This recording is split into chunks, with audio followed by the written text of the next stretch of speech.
clubhouse closure analysis.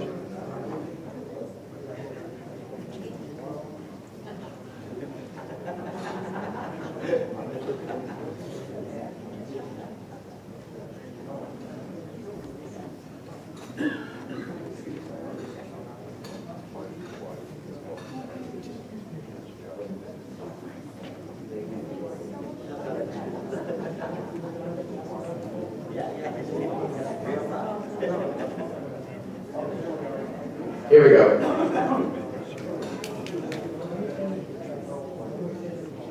Okay.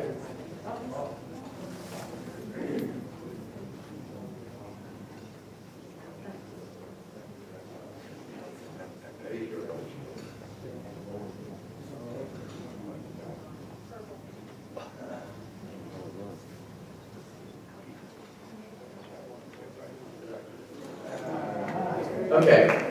Paul's you can read, this first has been up there for an hour, but Paul's just going to read some highlights from the screens that they come up. As Bill said, I'm just going to touch on some highlights. Please do not crucify me for this information. I, more than anyone in this room, know that this is a very, very hot topic. So, clubhouse closures. If you just go down to the very bottom part, the clubhouse has been available for resident use for over 3,000 hours year to date. The weddings are basically seems to be the only thing that we require the clubhouse to be closed, and this month accounted for almost 1/3 of the weddings that we had this year have happened this month alone. So once you do all the math, it basically breaks down to 1% of the time the clubhouse was closed. And Mark and I spent countless hours going through the Jonas system, calculating these facts that you're going to see up on the screen. Okay, Bob. Next one, the assessments and closing. Basically, once again, year to date, we sat down, we took how much money from your assessments goes to subsidizing the clubhouse. Bottom line, $2.32 from your assessment goes to the time that the clubhouse was closed.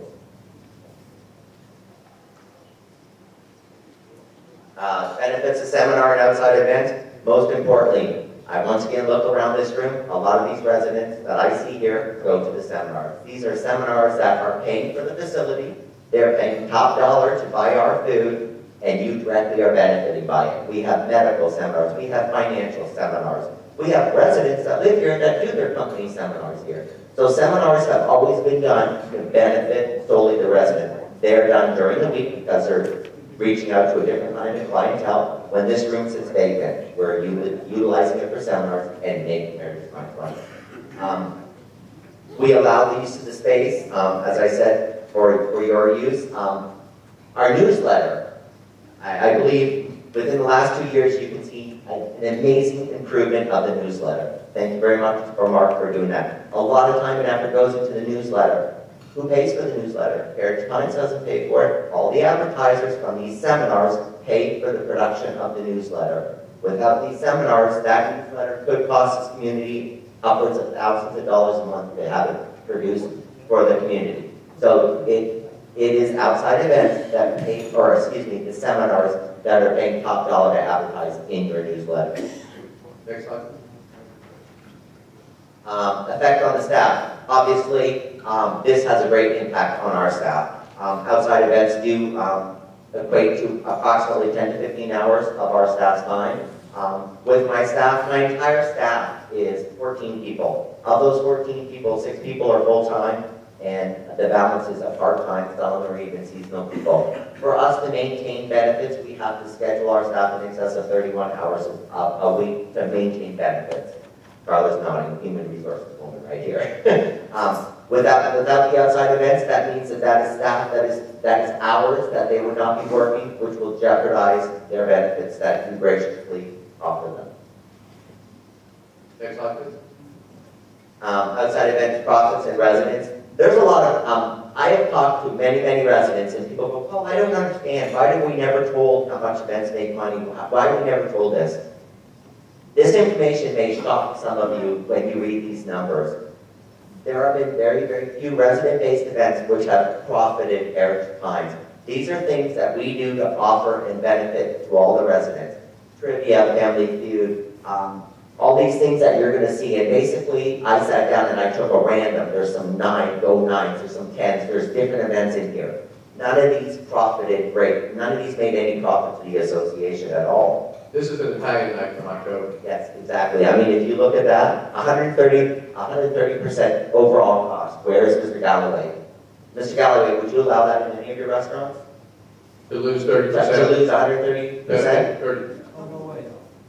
I mean, we do these things to benefit the residents, and it's all offset from the outside income. Profitability. Yes. I mean, you can go through here, and I know I'm talking quickly, but if you look at these percentages, some of these are incredibly high. If you look at the overall losses, they may only be 300, they may be 400, maybe 1,000. But considering the approximate 8 to 10 events that we do for the residents a month, do all the math, that's thousands and thousands of dollars. We lost 19% on the student salary every time we do it. Exactly. And these numbers, by the way, are basically, I sat down with Matt, the chef, and this is based on what was consumed that evening. So, the next is the popcorn and free coffee you get 24/7. This is a shocking statistic in my opinion. And let me tell you this, it's low, because we just based it on one pot of coffee in the summer and 2 in the winter. There's more than that, plus we don't even count the people that go to the kitchen and get their own out of the machine. As I said, those numbers were shocking, and they are a pretty good guesstimation. I basically got with the purveyors as to what we order on a regular basis and calculated for how many days we operate. These are, once again, freebies that is offered to the residents. So that's about $8,000 worth of... About $8,000. Things that are paid for by the profits. Right. And my budget's for $9,000 for advertising and promotion. I just ate up $8,000 in 2 items alone. And that's not even including... Next slide, please. Once again, we have game nights, resident game nights. We did things, and if I can just touch on briefly what Mrs. Warren said earlier on some things. I'm extremely happy with the Lifestyle Committee. I have worked very hand in hand. I don't know if Lynn's in the room. I'm looking around and I can't see our Coach Thomas here. I work hand in hand with Barbara O'Leary and Linda Gotti on the Lifestyles. A lot of the things that they came up with are the things that we do on a regular basis. All these game nights, the Friday resident night outs directly as things that came out of lifestyle meetings. So I'm very happy with what the Lifestyle Committee has done in the past few years with their suggestions and us implementing these things. Well, maybe we also need to do a better job on letting the residents know that they are the committee that they talk to about if they have issues, either they want to see different programming or they have issues with what's going on. That it is the Lifestyle Committee that they talk to. They are essentially the quote house. Okay. I'm sorry. Outside event profitability. Once again, random things were placed up on the screen. Random resident-based events. Next slide, please. Golf-oriented events. Things that we do. You're looking at losses. See, $5. We lost one event. One we lost $450. So they're very across the board. That's it. You can kill it off. But anyway, I'm trying to show you that we've done a lot of investigation here. It does profit the residents in many, many different ways that we don't tell you about. So, and for the, I don't think any of you have been inconvenienced by any of the seminars during the week. They're done in the pack. Doesn't affect anything else going on in the restaurant. The worst case is you can't walk through the factory to the golf shop. That is the only inconvenience. And there's so much positive there about the information, a free meal, and it's stuff that you can use and it'll benefit you. The Saturday closure, again, the clubhouse is not used on Saturday afternoon after 2. I mean, there may be by 2 or 3 people. Even with the weddings, now we're putting the dressing rooms in the pack. You're going to the whole, and putting the bathrooms on that end of the clubhouse now, the craft room, the library, and the billiards room will be open to the residents all day Saturday. There will be no closures there. We're going to put 2 sliding walls in the Magnolia room and put the dressing rooms in there. You can't cook a wedding without giving a bride and groom a place to dress. They don't get dressed at home and drive your car. So every other venue that we're up against to do this business has that situation. Unfortunately, because of our storage situation, our dressing rooms in here are offices and storage. And you know, that's getting better with the, once we get the kitchen up to the same. Okay, that's good. Thanks for the presentation. Appreciate it.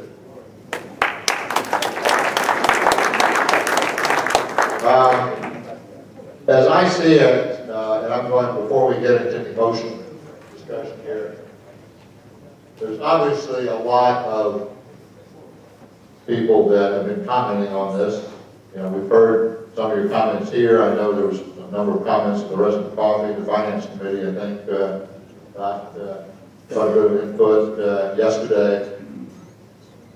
Purpose here is to discuss how we're going to handle, or if we're going to develop outside policy. We're not actually establishing any policy today, but to discuss how we're going to go about doing that. As far as I know, there are two thoughts on this subject. There may be more.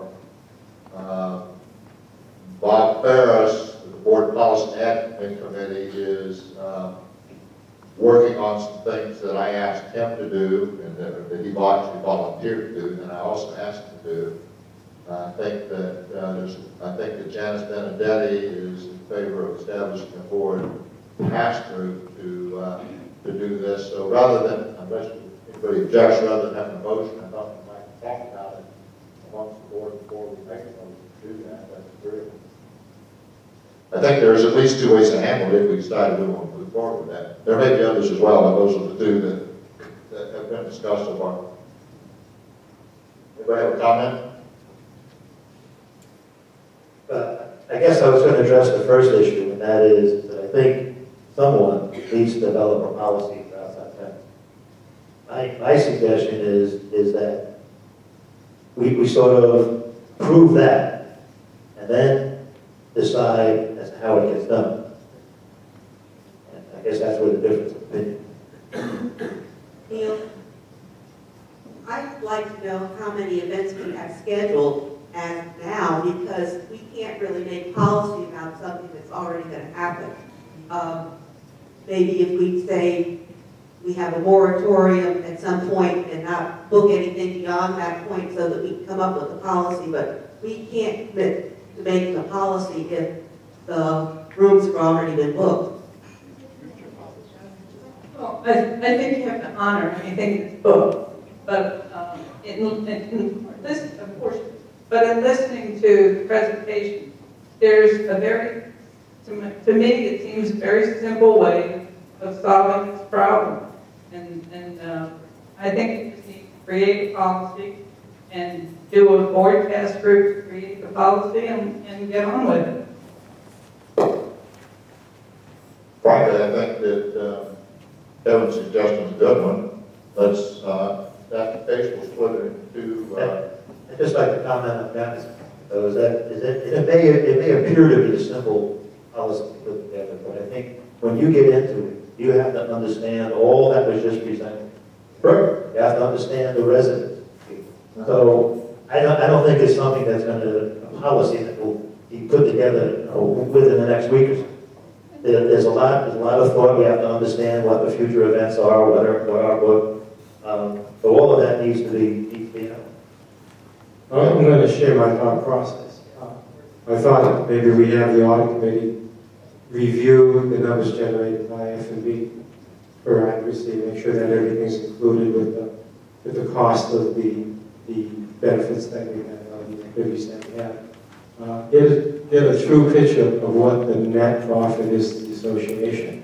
So we can have our arms around how much money are we talking about. Okay? And then establish an ad hoc committee to review that, have it comprise the residents and people who have the expertise to go around and ask what the consensus is of the association and determine where the price spread point is. I'm opposed to a task group simply because you limit it to 3 board members. Now you've confined it to 3 people. You make it an ad hoc committee, which is what ad hoc committees are supposed to do. Go out and research and come back with recommendations. Take advantage of the talent that's out there. Don't just limit it to 3 people. Expand it and take the knowledge base that's out there and let them go out and research. Don't tie up the board's time. They have limited time to do their duties and responsibilities. Stretch it out. We have ad hoc committees.